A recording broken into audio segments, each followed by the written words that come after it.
사도행전 2장 1절로 4절 우리 다 같이 한 목소리로 합독하겠습니다. 시작.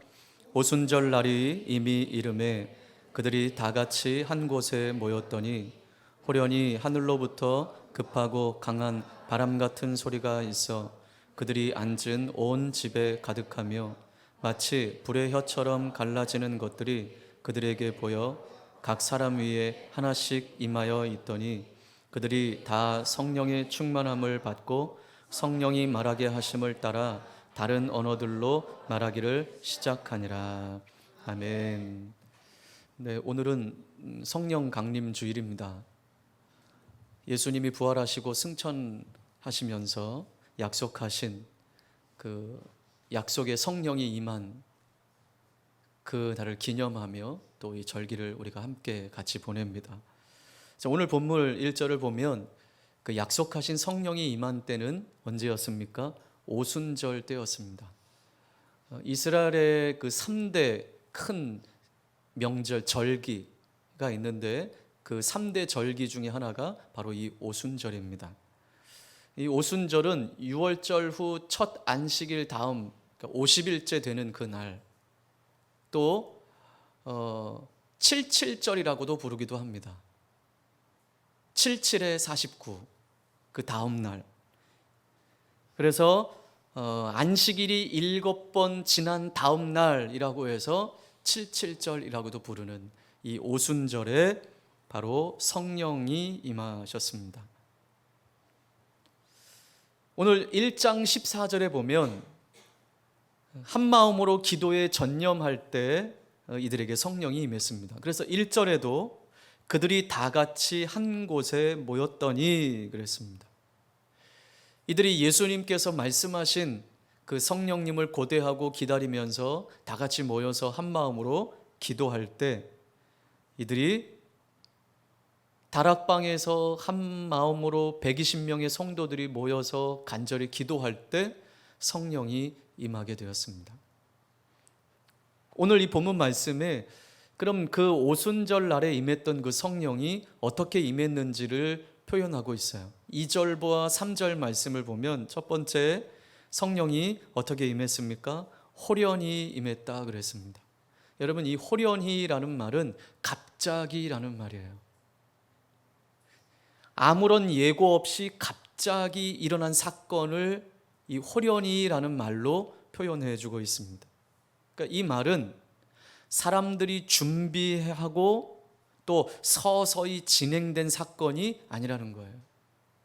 하루아침에 전혀 예상치 못했던 시간에 임했다. 그래서 하늘로부터라는 말을 오늘 본문에서 쓰고 있어요. 하늘로부터 임했다.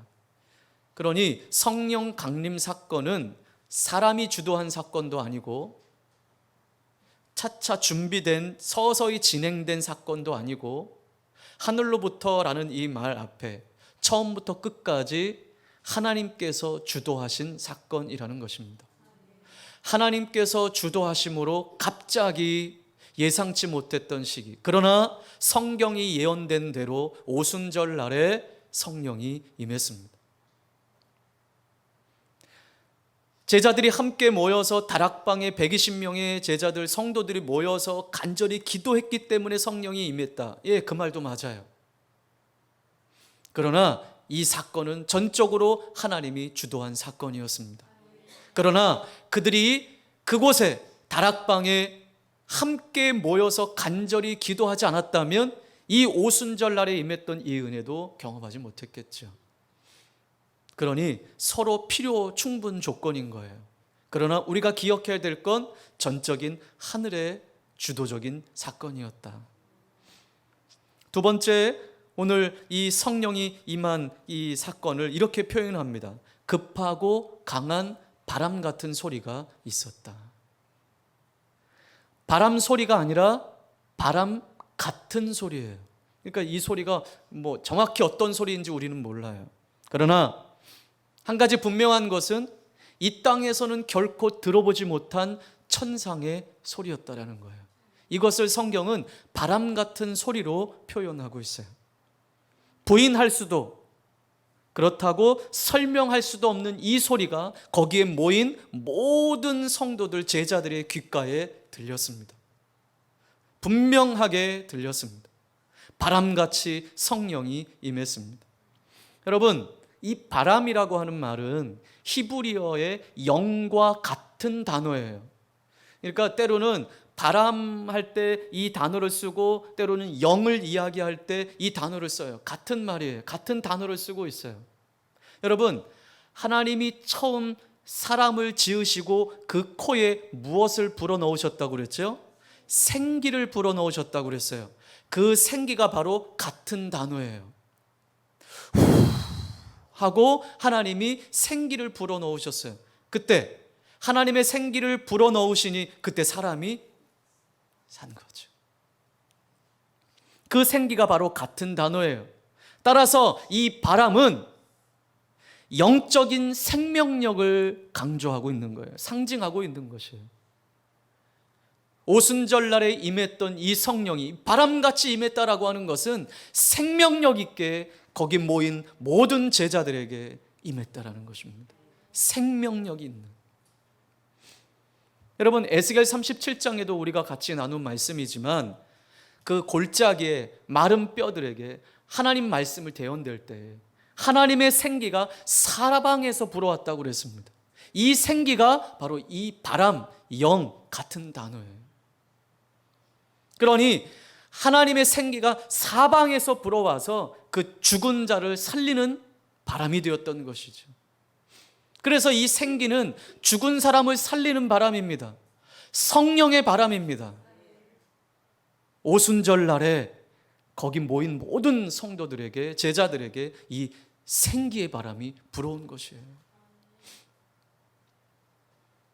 오늘 이 성령 강림주의를 맞이해서 바로 이때에 예수님이 부활하시고 승천하시고 6월절이 지나고 50일째 되는 이때에 안식일이 7번 지나가고 그 다음 날 바로 성령이 초대교회에 이렇게 임하셨던 것처럼 하나님 이미 우리 안에 내주하신 성령님, 이미 우리 안에 성령님은 계시지만 하나님 우리가 더 생명력 있게 살아내도록 내게도 더 성령의 충만함을 부어주십시오.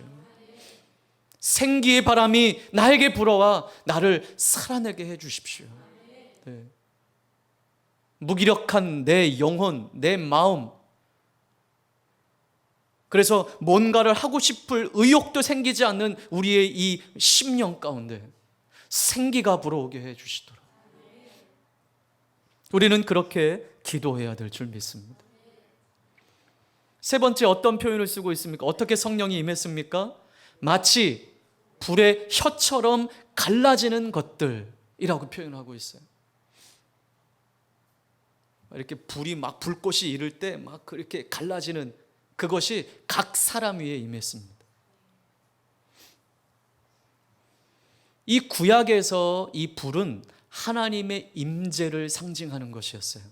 이 불이 보인다, 불이 임했다라고 하는 것은 하나님이 그곳에 임재하신다라는 상징이었습니다. 여러분, 모세가 하나님의 부르심을 받을 때 떨기나무에 뭘 봤죠? 떨기나무에 불이 타는, 떨기나무가 타고 있는 모습을 봤어요. 불이 활활 타오르는 나무에. 그러나 나무는 타지 않고. 이스라엘 백성들이 출애굽하고 광야길을 걸어갈 때 구름 기둥과 무슨 기둥을 보았죠? 불 기둥을 보았습니다. 밤에 이스라엘 백성들을 지키는 이 불 기둥을 이스라엘 백성들이 광야 가운데서 경험했습니다.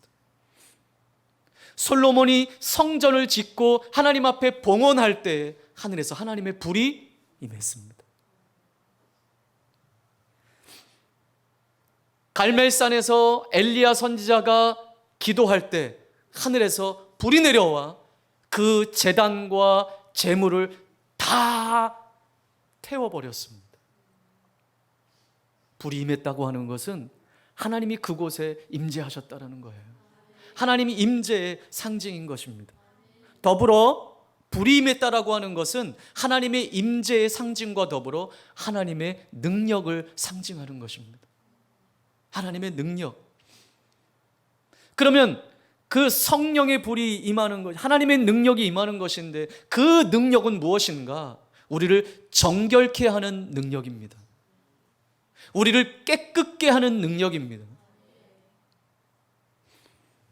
이사야 부름을 받았을 때 이사야의 입술에 숯불이 지져졌다고 그랬는데, 여러분 그때 이사야의 고백은 화로다 나여 망하게 되었도다. 하나님의 불이 그의 가운데 임할 때 자신이 죄인임을 화로다 나여 망하게 되었도다 라고 고백을 하였습니다. 거룩한 숯불로 그의 입술에 지져졌을 때 이사야 선지자가 이렇게 고백했던 거예요. 하나님의 능력, 이 거룩한 성령의 불이 임할 때 이와 같은 역사가 일어나는 것이죠. 우리의 더러운 죄를 정결케 하는 역사. 이것이 하나님의 불, 성령의 불이 임할 때 나타나는 현상인 것입니다. 그렇습니다. 하나님의 불이 임하면, 성령의 불이 임하면, 성령님이 임하면 회개의 역사가 일어나는 거예요. 회개의 역사. 여러분, 우리 안에도 다시 한번 하나님의 불이 임하고 성령의 불이 임하셔서 이 강팍하고 고집스럽고 완악하고 죄악에 물들어 있는 우리의 심령을 태워주셔서 하나님, 내 마음을 깨끗게 청소시켜 주십시오. 회복시켜 주십시오. 그래서 이 땅에 거짓과 음란과 술수와 살인과 불법과 위협과 분열, 이 모든 것들을 회복시키는 역사는 성령의 역사가 아니고서는 가능할 수 없는 거예요. 여러분, 이 땅에 얼마나 입에 담지 못할 죄악들이 세상에 만연하고 있습니까? 이러한 세상을 바꿀 힘은 우리의 힘이 없어요. 오직 성령의 능력, 하나님의 능력만이 가능한 거예요. 하나님의 능력만이, 성령의 불이 임해야만 이 타락한 이 세상을 바꿀 수 있는 거예요. 하나님의 불이 임하면 우리 속에 있는 모든 더럽고 부패한 죄의 요소들을 이렇게 깨끗하게 청소될 줄 믿습니다. 여러분, 우리가 만나는 일반적인 불, 그 작은 불씨 하나도 어떻게 돼요? 초가상간 다 태워요. 강릉의 산불, 그게 시작된 것이 담배 꽁초에 있는 작은 불씨 아니겠습니까? 이처럼 일반적인 불은 이 땅의 모든 물질들을 다 태울 수 있는 능력이 있어요. 그렇지만 성령의 불은 우리의 죄를 태우는 능력이 있는 거예요. 다락방에 모인 120명의 제자들은 이 바람과 불 같은 이 성령의 은혜를 경험하게 되었습니다. 성령의 충만함을 받았습니다. 그래서 성령이 말하게 하심을 따라 말을 했다고 오늘 본문에서는 말씀해 주고 있죠. 성령의 임재, 성령 충만함, 이것은 어떤 외적인 능력만 말하는 것이 아니라고 제가 늘 강조했어요. 바로 성령의 충만함은 우리 삶의 변화에 있습니다. 영적인 부흥에 있습니다.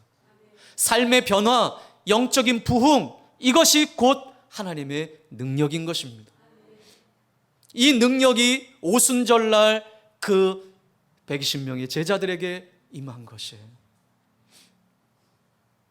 오순절 성령 강림 사건은 그래서 하나님의 역사입니다. 하나님의 주도적인 역사입니다. 교회의 역사에 있어서 엄청난 하나님의 사건이었습니다.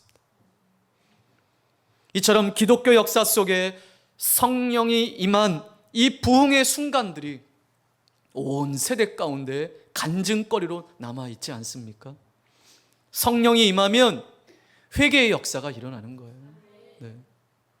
여러분, 우리가 이 전에도 한번 이 말씀을 같이 나누었지만, 이 성령의 역사, 회개의 역사의 대표적인 게 1907년 평양 대부흥 운동이에요. 이 평양 대부흥의 운동은 한마디로 회개의 운동이에요. 1907년 1월 2일부터 15일까지 13일 동안 함께 모여 예배하며 기도하며 은혜를 누렸던 사경회였어요. 사경회. 13일 동안 하루도 빠짐없이 13일 내내 새벽 예배를 드리고, 또 오전에 성경 공부를 하고, 그리고 또 성경 공부 끝나면 기도회를 합니다. 그리고 오후에는 밖에 나아가서 뭐 할까요? 전도를 했습니다. 오후 내내 전도하고, 저녁에 함께 모여 우리가 말하는, 요즘 말하는 식으로 부흥회를 했어요. 그러니 새벽부터 저녁까지 이들은 하나님의 은혜 안에 있었던 거예요. 며칠 동안이요? 13일 동안. 우리도 13일 동안 한번 이렇게 해봤으면 좋겠다. 전에도 한번 이야기한 적이 있어요. 13일 동안 이렇게 막 하나님의 은혜를 누리면 생자들도 아마 은혜가 있지 않을까. 무기력한 영혼들도 하나 은혜가 있지 않을까. 그런데 어느 동네처럼 나는 은혜 받지 않기로 결정한 영혼들은 13일을 하든 130일을 하든 이거는 소용이 없어요. 우리 스스로 마음을 열지 않으면 은혜를 누릴 수가 없는 거죠. 13일 동안 이런 은혜를 누리는데, 여러분 15일 전날 밤이었어요. 1월 14일 날 저녁에 놀라운 은혜를 경험하게 되었던 거죠. 이길한 목사님이 예배를 인도하며 말씀을 선포하면서 그 말씀을 듣고 성도들이 통성 기도를 하고 이어가는데, 그 다음날 15일 새벽 2시까지 집에 돌아가지도 않고 600명의 성도들이 남아서 통성으로 새벽 몇 시까지요? 2시까지요. 우리는 그 뭐 한 30분만 막 통성으로 기도해도 막 좀이 쑤시고 왜 빨리 안 끝나나 이러는데, 새벽 2시까지 부르짖고 하나님 앞에 기도하는 이러한 역사가, 이거 누가 시킨다고 되는 일입니까? 아니죠. 그렇게 기도할 때 바로 그때 길선주 장로님이 그 자리에서 일어나서 자기의 죄를 고백하기 시작했어요. 내 친구가 죽으면서 나에게 나의 재산을 좀 정리해서 잘 부탁한다 라고 했는데, 그 중에서 자기가 거금을 횡령했다고 모든 성도들 앞에서, 600명의 성도 앞에서, 그것도 장로님이 내가 이런 죄를 졌다고 고백하는 거예요. 있을 수 없는 일이 일어난 거예요. 더군다나 장로의 체면이 있지. 그런데 이 회개의 고백이 거기 모인 600명의 성도들의 마음을 울린 거예요. 장로를 비난한 사람이 없었어요. 함께 통곡하며 눈물을 흘리며 회개하기 시작했어요. 그러면서 이쪽에서 한 명, 저쪽에서 한 명, 하나둘씩 일어나 자신의 죄를 고백하기 시작했어요. 저도 죄인입니다. 저도 똑같이 죄인입니다. 저는 이런 죄를 졌습니다. 하면서 고백하기 시작했어요. 그러면서 주저앉아서 당시 그 교회 마룻바닥에 그 마룻바닥을 두들기며 통곡하며 비명에 가까운 통곡 소리를 내며 하나님 앞에 회개하기 시작했어요. 이것이 1907년도에 일어났던 평양 대부흥의 운동이었어요. 이 부흥의 불길이 옆 지역으로, 옆 교회로 전파되기 시작했던 거죠. 우리나라뿐만 아니라 영국의 스코틀랜드와 웨일즈에도 이러한 대부흥의 사건들이 있었습니다. 영적 은혜를 경험하고 성령의 불이 임하니, 성령의 바람이 불어오니 학생들이요, 저는 학교에서 시험 볼 때 컨닝을 했습니다. 고백을 하는 거예요. 전혀 죄를 죄인지 인식하며 살지 못했던 그러한 세대들의 성령이 임하니까 막 고백을 하기 시작한 거예요. 아니 뭐 컨닝하는 게 뭐 나쁘다고? 저는 시험 볼 때 컨닝을 했습니다. 고백을 하는 거예요. 상인들은 손님들에게 사기를 쳤습니다. 고백을 하며 자기가 사기친 금액을 내어놓는 거예요. 도둑들은 또 자기의 죄를 뉘우치며 훔친 물건을 갖다 놓는 거예요. 폭력배들은 자기 스스로가 경찰서를 찾아가서 자기의 죄를 고백하고 감옥으로 들어가는 거예요. 집을 나갔던 자녀들이, 가출했던 자녀들이 이 성령의 바람이 불어오니까 다시 집으로 돌아오기 시작한 거예요. 부모의 품으로 다시 돌아오기 시작하는 거예요. 여러분, 이 성령의 바람과 성령의 불은 비단 교회 안에서만 우리 그리스도인들만의 영향력이 아니라 이 성령의 영향력이 이 교회를 넘어 지역으로, 우리가 사는 지역으로, 사회로 나아가 변화시키는 것입니다. 성령의 바람과 성령의 능력에는 이러한 은혜가 있는 거예요. 교회 안에서 우리끼리 좋다, 예배 좋다, 은혜 받았다 찬송하고, 여러분 이건 소용이 없어요. 정말 그 성령의 바람과 성령의 불이 임한 그곳에는 우리가 살아가는 삶을, 현장을 바꾸고 변화시키는 역사가 있는 것이죠. 다른 사람들이 다 그렇게 살아도 성령의 능력을 경험한 사람들은 그렇게 살지 말아요. 여러분 보세요. 학교에서 자신의 친구들이 다 컨닝해서 시험 봐요. 그러면 나는 컨닝 안 해. 그럼 어떻게 될까요? 내 성적 어떻게 될까요? 성적 떨어질 수 있어요. 근데 그거 개의치 않는 거예요. 정직하겠다라는 거예요. 성령의 은혜가 임하니, 그 정직한 하나님의 영이 임하니 정직하게 살아가는 일들이 일어나는 거예요. 그래서 여러분, 이것이 죄입니다, 이거 하지 마십시오, 아무리 목사가 외치고 함께 동료들, 성도들이 이야기해도 내 안에 성령의 바람과 성령의 불이 임하지 않는다면 죄를 죄로 인식하지 못하는 거예요. 마음에 감동이 없는걸요. 그러니 억지로 신앙생활하는 것이 얼마나 힘들겠어요. 나는 하고 싶지 않은데 해야 되니 얼마나 힘들겠어요. 그래서 성령의 은혜가 필요한 거예요.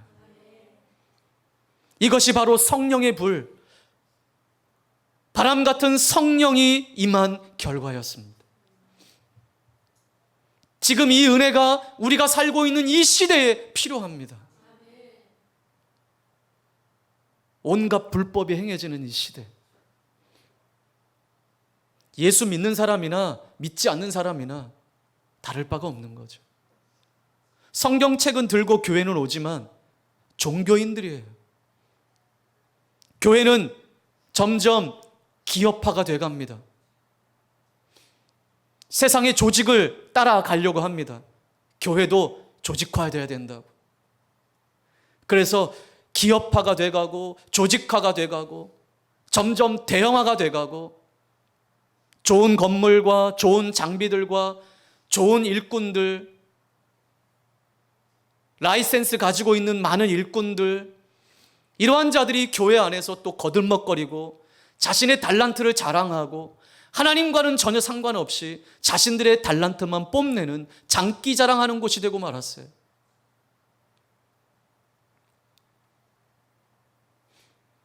그러나 여러분 기억하십시오. 초대교회는 기업화된 교회가 아니에요. 초대교회는 어떤 조직화, 대형화된 교회도 아니에요. 물론 복음이 전해질 때 3,000명, 5,000명이 모여서 예배하던 대형적인 교회였죠. 그러나 성령으로 충만했던 초대교회의 영향력만큼은 지금 이 시대에서는 찾아볼 수 없는 영향력이었어요. 1907년도 평양 대부흥회 운동의 영향력이 지금 우리 가운데 있습니까? 영국 스코틀랜드와 웨일즈에서 일어났던 그 영적 부흥의 영향력이 지금 우리가 살고 있는 곳에 있습니까? 어떻게 하면 더 내 죄를 감추고, 어떻게 하면 내가 더 이 세상에서 잘 먹고 잘 살까? 이러한 것에 우리는 마음을 빼앗기고 있지 않습니까? 집 나갔던 자들이 돌아오고 범법자들이 스스로 경찰을 썰을 찾고 자그마한 것이라도 이것이 죄인 줄 알고 깨닫고 돌아오는 이러한 역사들이 학교와 직장과 가정 가운데 여러분 얼마나 있습니까? 이런 것들을 보고 경험하고 있습니까? 영향력을 잃어버린 세대가 되었어요. 저는 얼마 안 됐어요. 한 교회 예배 영상을 봤어요. 그런데 그 교회 예배 영상을 봤는데 어린 아이들부터 노년에 이르기까지 함께 뛰며 찬송하며 말씀을 듣고 예배하는데 보고만 있어도 너무 은혜가 되더라고요. 어린 아이를 아빠가 목마를 태우고 함께 찬양을 해요. 그러면 이 아이는 아빠 목마에 타서 박수를 치며 찬양을 해요. 또 초등학교를 들어갔나 안 들어갔나 한 이 아이들이 아빠 손을 엄마 손을 붙잡고 거기에서 손을 들고 찬양을 해요. 야, 이런 모습이 초대교회의 예배의 모습이 아니었을까? 우리는 어떻습니까? 이제 초등학교를 졸업하고 중학생이 되고 고등학생이 되면 야, 너희들은 이제 열심히 공부는 해. 그리고 고등학교 졸업하고 대학 가면 그때부터 우리 열심히 다시 예배 생활하자. 이미 때를 놓쳐요. 고등학교를 졸업하고 다시 신앙생활 한다? 그때는 있을 수 없는 일이에요. 저도 그 모습을 보면서 우리 교회, 우리 이 젊은 우리 성도들, 또 우리 청년들이 자녀를 낳으면 우리도 그렇게 좀 예배했으면 좋겠다. 그냥 의뢰의 아이들은 유아식 들어가서 놀아, 우린 예배할 테니까 이게 아니고, 저도 어렸을 때를 기억해 봤어요. 근데 저도 초등학교를 들어가기 전부터 부모 손 붙잡고 장의자에 앉아서 우리 아버지 어머니하고 예배를 드렸더라고요. 부르짖고 기도하고 찬송을 하고, 이것이 초대교회의 역사가 아니었을까요? 그러면 굳이 우리 자녀 세대들에게 야, 너희들 똑바로 살아라, 죄짓지 말아라 가르쳐주지 않아도 함께 예배했던 이 아이들이 손들고 찬양하며 하나님의 말씀의 은혜를 받고 찬양의 은혜를 받았던 이 아이들이 어찌 이 세상에 죄 가운데 거할 수 있을까요? 그런데 이 초대교회의 성령에 충만했던 이 영향력을 다 잃어버리고 말았습니다. 교회의 외적인 요소가 아무리 볼품이 없다고 해도 이 바람 같은 성령님, 불 같은 성령의 은혜가 우리 가운데 임하면 살아나게 될 줄 믿습니다. 우리의 마음을 다 태워버리며 이 세상 앞에 어떻게 살아가야 할지 살게 하실 줄 믿습니다. 초대교회의 능력은 바로 이 성령의 능력이었습니다. 초대교회처럼 열방을 흔들어 놓을 수 있는 이 영향력은 하나님의 능력이었습니다. 강력한 복음이 전파되는 하나님의 능력이었습니다. 그런데 이 성령이 오늘 3절에 보니까 각 사람 위에 하나씩 임하여 있더니 그랬습니다. 누구도 예외 없이 성령의 충만함을 누려야 할 것입니다. 이렇게 성령은 복음 전하는 일을 돕기 위해 각 사람 위에 임했다 말씀합니다. 그렇습니다. 오순절 성령 강림 사건은 우리 모두에게 능력을 입히우는 사건으로 반드시 경험되어져야 합니다. 이 사건이 없이는 그 누구도 예수 그리스도의 부활의 증인이 될 수 없어요. 능력 있는 삶을 살아낼 수 없어요. 그래서 오늘 우리는 이렇게 하나님 앞에 기도해야 돼요. 하나님, 내게도 성령 충만함을 부어주십시오. 바람 같은 성령님, 내게 불어와 주십시오. 생기의 바람을 내 안에 불어넣어 주십시오. 불같은 성령님, 내 위에 충만하게 임재해 주십시오. 우리는 그렇게 기도해야 돼요. 그래서 여러분, 우리 예배를 위한 기도하잖아요. 우리 그때 우리 성령님의 인도하심을 따라 기도합시다, 인도하심을 위해 기도합시다 할 때 우리가 이렇게 기도합시다. 하나님, 오늘 이 예배 가운데 생기의 바람이 불어오게 해주십시오. 성령의 불이 임하게 해주십시오. 바람 같은 성령님, 내 이 마음 간팍하고 고집스럽고 완악하고 변화되지도 않고 뜨뜻미지근하고 생기도 없고 무기력한 내 이 심령에 성령의 바람이 불어오게 해주십시오. 네, 그 성령의 바람이 불어오면요, 찬송하지 말라고 해도 찬송하고요, 소리 내지 말라고 해도 소리 내는 거예요. 네. 그래서 제가 손 들고 찬양합시다 이런 말 잘 안 하는 거예요. 좀 은혜가 돼서 스스로 손 들고 찬양하기를 기다리고 있는 거죠. 좀 입을 열어 하나님께 부르짖고 기도하기를 기다리고 있는 거죠. 제가 안 해봤어요? 다 해봤잖아요. 우리 남자 집사님들 왜 입을 안 여냐고 내가 안 해봤어요? 왜 기도할 때 입 다물고 있느냐고 안 해봤어요? 근데 이제는 말 안 하잖아요. 왜? 이게 내가 말한다고 되는 게 아니에요. 자기가 의지가 없는데, 물론 훈련이 안 돼서 어떻게 될지 모르는 성도들도 있을 거예요. 그러나 이러한 자들에게 성령의 은혜가 필요한 거예요. 바람 같은 성령의 생기가 불어와야 되는 거예요. 그래서 에스겔 골짜기의 마른 뼈들이 살아났던 것처럼 살아 일어나야 되는 거예요. 그래서 기다리고 있는 거예요. 하나님, 우리 교회 성도들이 자발적으로 하나님 찾게 해주시고, 손 들고 찬양하며 입을 열어 찬양하며 입을 열어 기도하며 부르짖고 하나님 앞에 나아가도록, 스스로 예배의 자리를 나와 앉아 있을 수 있도록. 왜 예배 안 나오냐고 말한다고 되는 게 아니에요. 안타까움들이 있지만 말하지 않아요. 그냥 기도할 뿐이에요. 하나님, 이 성도들의 마음을 감화감동시켜 주셔서 예배의 자리에 나와 있지 않고서는 견딜 수 없는 마음들을 부어주십시오.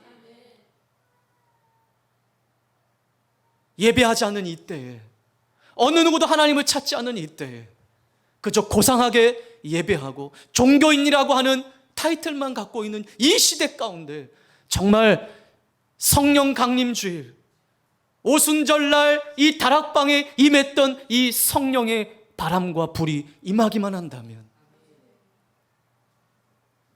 자발적인 은혜가 있게 될 줄 믿습니다. 우리 삶에 가장 필요한 것이 바로 성령 충만함입니다. 내 삶에 가장 필요한 것이 이 성령의 은혜인 것입니다. 이 성령의 충만함이 우리 안에 임하셔서 성령이 우리를 지배하는 삶이 되길 바랍니다. 성령이 우리를 지배하는 삶은 외적인 능력이 아니에요. 방언을 하고 어떤 몸이 떨리고 몸이 뜨겁고, 이러한 은혜, 이러한 능력도 있겠죠. 그러나 그것이 아니라, 어떤 현상이 아니라 하나님의 힘이라는 것, 말씀의 힘이라는 것, 성령의 힘이라고 하는 것은 삶의 변화인 거예요. 삶을 바꾸는 거예요. 내 마음과 영혼이 온전히 하나님 손에 붙들림마 된 삶이 되는 거예요. 그래서 내가 생각하는 것이 하나님의 생각이 되고, 내 마음에 품는 것이 하나님의 기뻐하시는 것들이 품게 되고, 그래서 만나면 세상적인 이야기들이 아닌 하나님의 이야기, 하나님의 은혜가 흘러가는 이야기. 성령의 다스리심을 받아 하나님이 기뻐하시는 건강하고 온전한 삶이 되시기를 주님의 이름으로 축원합니다. 지금 이때에 우리의 마음들이 한여름 가뭄에 논바닥 갈라지듯이 쩍쩍 우리의 마음이 갈라졌어요. 그래서 어떤 은혜의 말씀이 쏟아져도 그냥 그 갈라진 틈 속으로만 들어가서 메꿔지질 않으니 은혜가 흘러넘치지 못하는 거예요. 논바닥 갈라지듯이 메말라버린 우리들의 마음 가운데, 스스로 움직이려고 하지 않은 이 무기력한 우리들의 마음들 가운데, 냉랭함으로 차가워진 우리들 마음, 굳어진 우리의 마음들 가운데 생기의 바람이 불어오기를 주님의 이름으로 축복합니다. 성령의 불이 임하기를 주님의 이름으로 축복합니다. 하나님의 말씀과 하나님의 일하심에도 어떤 감동도 없고 어떤 반응도 없는 우리의 이 메마른 심령 가운데 이 성령 강림 주일에 다시 한번 생기가 불어오기를 바랍니다. 오늘 우리에게 간절히 필요한 것이 바로 이 성령 충만함입니다. 바람 같은 성령이 우리 안에 불어와 다시 살아나는 역사가 있기를 바랍니다. 불 같은 성령이 우리 안에 임해서 우리의 죄악을 태워버리고 새로운 하나님의 능력으로 다시 살아나 세상으로 나아가는 우리 교회의 성도들이 되기를 바랍니다. 네. 그래서 저는 우리 성도들 한 사람 한 사람을 위해서 기도합니다. 여러분의 육신의 연약함을 위해서도 기도하고, 여러분의 직장과 여러분의 자녀와 여러분의 가정을 위해서 기도하지만, 더더욱 제가 기도하는 건 우리 성도들이 하나님의 은혜를 더 누리도록, 영적인 은혜 안에 살아가도록 이 일을 위해서 더 기도하는 거예요. 하나님 좀 바꿔주십시오. 불같은 은혜와 생기의 바람이 불어와 누구에 의해서가 아닌 우리 스스로 하나님께 나아가 예배하고 기도하고 말씀 앞에 선, 그래서 세상을 바꾸는, 그래서 우리를 통해 나갔던 자들이 주께로 돌아오는 역사가 있기를 위해서 주의 종이 기도합니다. 여러분에게 필요한 것은 무엇입니까? 오늘 여러분에게 필요한 것은 무엇입니까? 좀 좋은 직장, 좀 살림살이 나아지는 것, 여기서만 국한되지 마시고 오늘 정작 나에게 필요한 건 성령의 충만함인 것을 기억하면서 하나님, 내게도 이 은혜를 부어주십시오. 기도하는 우리 성도들이 계시기를 주님의 이름으로 축복합니다. 우리 함께 같이 기도하겠습니다.